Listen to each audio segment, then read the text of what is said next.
Hi guys! Welcome back to my YouTube channel. Good morning, good afternoon, good evening sa ating lahat. Saan man tayo sulok ng mundo. Sana'y nasa mabuti tayong kalagayan at ligtas sa anuman masamang kapahamakan. At bago ang lahat, shoutout muna tayo sa founder ng Kalingap, Kuya Val Santos Matubang at si Kalingap Rab. At syempre, sa lahat ng mga nagsusupport sa akin at mga new subscriber ko, thank you sa inyong lahat at shoutout muna ako sa mga kaibigan ko rin dito sa mundo ng YouTube. At syempre, especially Tita Thankful, Pixelixi, Guahedid, Manolilo Santos, Ermagalo Mix Vlog, Hayats Mix Vlog, Maria Ligaspi Vlog, Selena Barbosa, Sel TV Pets, Ma'am Milba Born, Tita Honey Is, and Tita Munit. Mega love shoutout at syempre sa lahat ng mga sponsor na walang sawa tumulong sa mga nangangailangan, more blessing to come.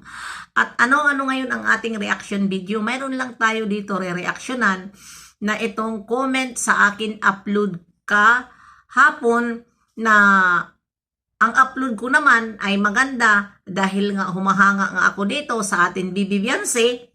Ako po ay nag-reaction sa kanya. Nag-reaction ako sa kanya ng maganda.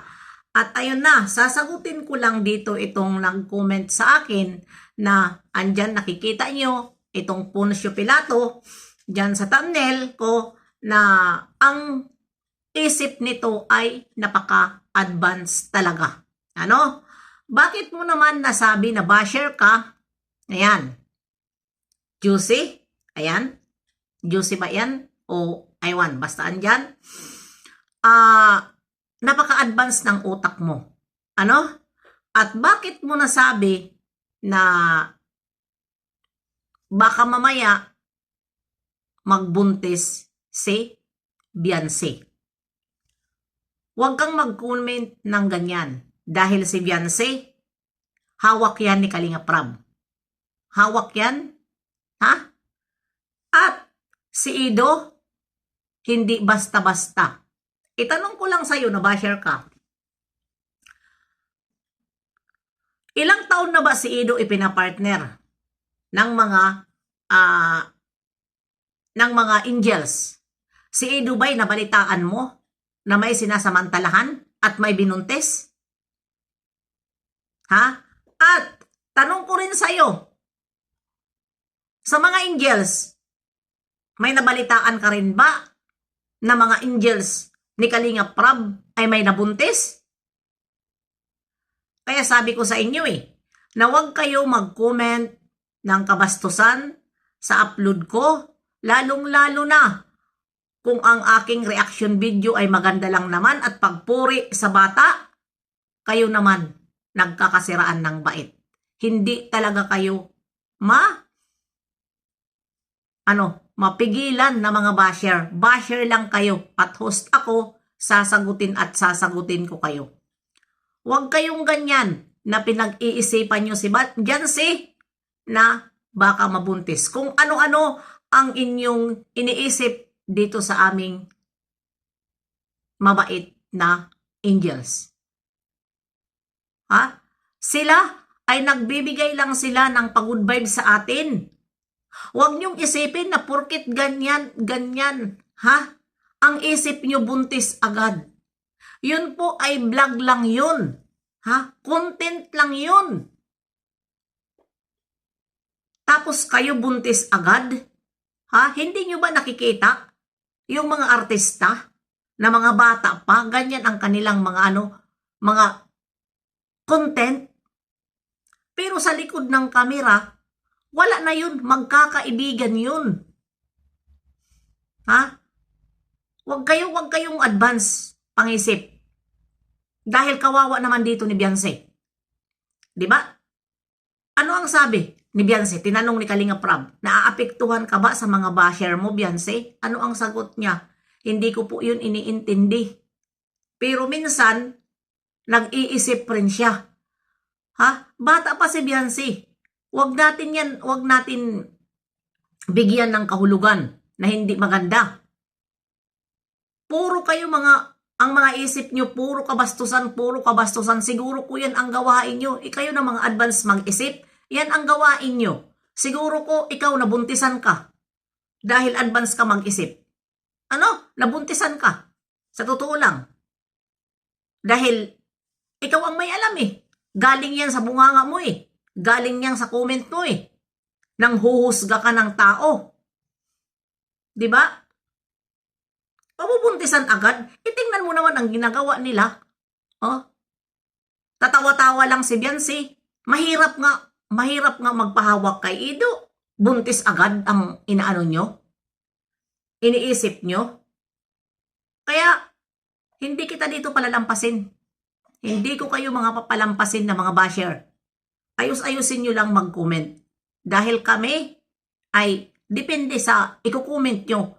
Kung ang aming content ay masama at nakikipag-away yun, mayroon kayo karapatan mag-comment ng ganon kung binabas namin ang isang content, kino-content namin. Dahil syempre, hindi naman lahat ng oras na nagugustuhan nyo ang sinasabi namin. Karapatan nyo mag-comment na mga basher. Pero ang content ko dito ay maganda. Diba? Maganda ang content ko dito kay Beyonce. Dahil sa nakita ko na siya ang pinakamalaki na pababahayan at may kumpleto din ang kanyang kwarto. Kaya napabilib ako. At doon din ako napabilib sa mga payo ni Kalinga Prab. Na sana ay sa lahat ng mga angel naman ang sinasabi niya, wala naman siya na hindi lang magbago. Dahil nandyan lang naman sila na lagi tumutulong. Yun lang. Kasi yung mga angel na yan, huwag kayong, nasa kanila na yon yung katulad kay Dudong Ruel, nagkatuluyan sila na ang mag-girlfriend. Dito naman sa kay Kalinga Prab ngayon, mga angels, ay bahala na sila. Kung yun ang gagawin nila. Basta si Kalinga Prab, napabahayan na sila, nabigyan na sila ng magandang buhay, nagkabahay, nagka-sponsor, marami. Kung yun man ang mangyari,